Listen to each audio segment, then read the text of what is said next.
Welcome to 15-Minute Bites, the podcast where tech conversations come in small portions and they're always with a great recipe on the side. I'm your host, Marty. Each episode, I spend about 15 minutes with someone I admire in the tech world, kind of friends that I've found out are really foodies. We briefly talk about what they're doing with tech, and then we switch gears into talking about recipes.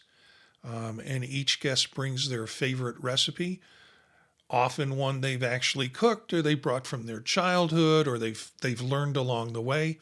You're going to find photos of the dish and the full recipe in the show notes, so you can try it at home. And I've got to tell you, I have one of my favorite, friendliest persons who's going to present one of my favorite recipes of all time. I mean, it is my go-to dessert if I can get it in a restaurant. And so with me is a co-host of Fade to Chat. We've worked together on that podcast. It's Cindy Rotz. I'm excited to have you here and talk a little bit about you. You're an art teacher, but you're now doing this podcast, and tell a little bit about what you're doing. Sure. Well, I'm a retired art teacher. I've been retired now since 2017, and I have never really been into tech fully. I mean, I've kind of gone old school with my drawing and painting, but I do like the use of drawing tablets, and that's such a thing. I love to go to conferences. In fact, that's where I met you, Marty. I met you at MacStock, and I look forward to that every year. And I used to go to Macworld back when that was a conference because my boyfriend was very involved in that. But as far as my tech knowledge, I get most of it from outside, from watching you, from watching Mac Voices. It's not my strong suit, so to speak. But right now, and it's interesting that you asked me to do this with you because right now I'm using AI to help me lose weight. Oh, I'm using an app called Simple. yeah. And I've gone through the process before. I know everything you're supposed to do, but this little app called Simple, it has this little character. He's green when he's happy and you're doing the right things. And it tracks your meals, and it tracks when you eat, it tracks what you eat. Of course, you have to log everything. It tracks your liquid. It originally will ask you, what is your current weight? What's your goal weight? How quickly do you want to lose this weight? And then it tells you, what you should be eating, how often you should be eating. It's actually recommending intermittent fasting for me. In fact, I haven't eaten yet today. I've just had water, but I mean, it's working. I've lost over 8 pounds so far, and I feel great. So it keeps track of everything for me: carbs, proteins, fats. It gives me recipes.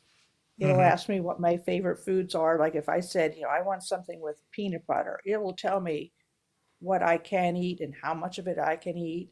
And like I said, if I kind of go too far, like over the weekend, I had Mexican, I had a chicken chimichanga, and it wasn't too happy about that. But it said, it's okay, you ate okay the rest of the day. It turned orange and made this little frown. I'm like, well, you're going to get over it. It's not like it's a real person. But it will tell you when it's unhappy or you've done something wrong. In fact, pretty soon it did this to me once. I hadn't eaten for a long time and I was away. And actually, I just didn't get to my phone to track it. And it had a little suitcase in his hand and it said, I'm leaving you if you don't feed me soon. And it was simply because I hadn't logged anything from like the night before. But it absolutely is amazing. It's It an keeps me interesting accountable. it's an interesting inclusion of technology Mm-hmm. around weight. I've got one question, then we'll get into your recipe and Good. like my Okay. favorite dessert. Um, Okay. how is it, being on a podcast is different, is new for you? Yes.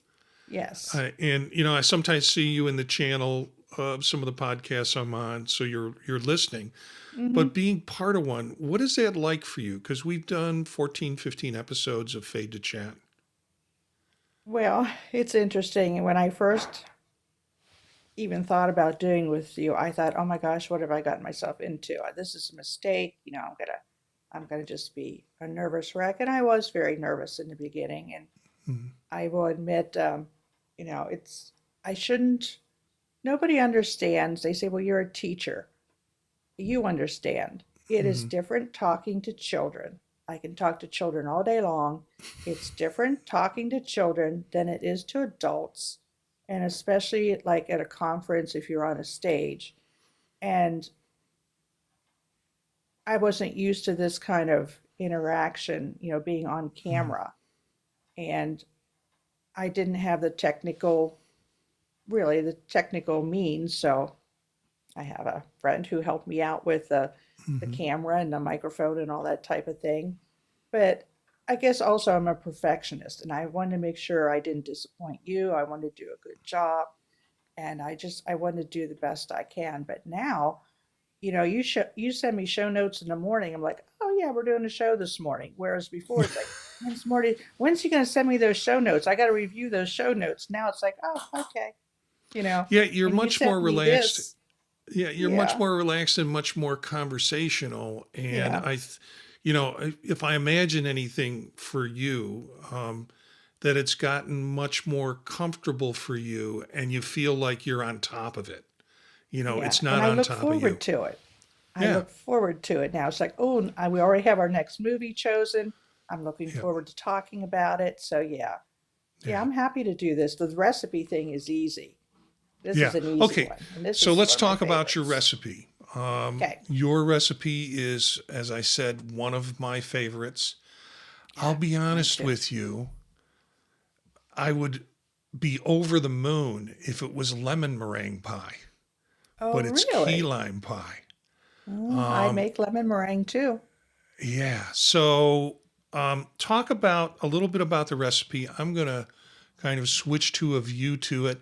Again, this whole recipe will be in the show notes, directly in the show notes of the audio and video version of this episode. And we'll have links to other versions of the recipe and maybe some pictures of it for those that are Yeah. interested. So, talk a little bit about key lime pie. How did you pick this Mhm. up? Well, we go to Vegas every summer, and there's a restaurant that I particularly like called Joe's, and it's in Caesar's Palace. And they have the best key lime pie I've ever had in my life. And the first time I ordered it, um, I didn't realize what a big serving you got. And then the Mhm. next time I said, oh, I'll just get half a slice. And it was chilled and it was in this graham cracker crust. And it's a little different than my recipe. In fact, I'll tell you about that when we get to it. They do not put meringue on top. It's just that beautiful key Yeah, lime pie with a little dollop of not even whipped cream. It's like a heavy, I don't even know what like a it is. And clotted cream. yeah, I sometimes just even scrape that off. But it's the exact right temperature. It's just you need something after a meal. You need something sweet. And I've always had a sweet tooth, but I can eat key lime pie any time of the year. But my favorite time is in the summer. And like I Yeah. said, first time I had it at Joe's at Caesar's, I'm like, oh, I got to make this. It was just outstanding. So your recipe calls for actually making the crust. Yes, my Um, mother always did that. It's not I mean, hard. is it blasphemy to say you can buy graham cracker It's not crust? the same, Marty. This Okay. is so much. It is not. You can go out to the store and buy a graham cracker crust, but it will be dry and crumbly. It will not be the same. And this is so easy. So It's too How did you put the recipe together? Where did you get it? well. This recipe comes from one of my favorite cookbooks, Southern Living. Oh, okay. I swear Familiar by with it. that cookbook. Yeah. Yeah, that's my one of my all-time favorites. And my mother used to always make um, pudding pies when we were younger. Mm-hmm. And she always used a graham cracker crust. And that was part of the best part of the pie. Did she And put a again, whipped it's just cream so on it? simple. Did she put a whipped cream on it, or a topping, or a meringue? Sometimes she did, but sometimes I would just be in a hurry and she'd just pour that pudding in and chill it in the refrigerator and I just take it out and eat it just like that. But I think this graham cracker crust is what makes it so good. And also Yeah. you have to use key lime juice. Yeah. You Yeah. can't use anything but key lime. And this pie will not be um, it will not be green. That's the imitation. It will be Mm. like a very yellowy color. And it will be very, very tart. And you only need a very small piece of it too, because it's just dead rich. But if you like meringue, you can make meringue and spread it on top, but it doesn't need it. Yeah. It's good just without it. Um, I've got questions, just Okay. because the recipe is so cool. Now, you put it in a 9-inch pie plate. Do you Hmm. use a metal pie plate, or do you No, use a glass? I have either glass or I have a ceramic Okay. All right. because I like those better. Yeah. Hmm. My mother always made never. I never saw her use a metal pie plate. No, Always used a glass, a Pyrex glass. yeah. Um, I have a beautiful one from Longaberger I use sometimes. hmm, But yeah, and you just press those graham cracker crumbs in and it's just wonderful. And then you bake that for 7 to 9 minutes just to set it. And then you pour your key lime filling into it. Also, one of the reasons I don't always make a meringue, meringues have a tendency to weep at mm-hmm, the edges if you don't seal it completely to the edge of your right. pie. And then it gets that sticky, moist, kind of wet around the edge if you don't seal it properly. And some people don't like to make meringue because you have to separate your eggs and you Right. can't have one tiny, tiny bit of egg yolk in there. And because otherwise, they won't whip up and they won't get stiff. So some people don't like to make meringue. Um, Anything else about the filling that folks would want to know? Just make sure you use key lime juice. Go to the store Yeah. and get that. And also the extra grated lime rind. Just that extra little bit, 1.5 teaspoons of it, just adds that extra flavor to it. So does it need to be key lime grated, or can it be lime grated?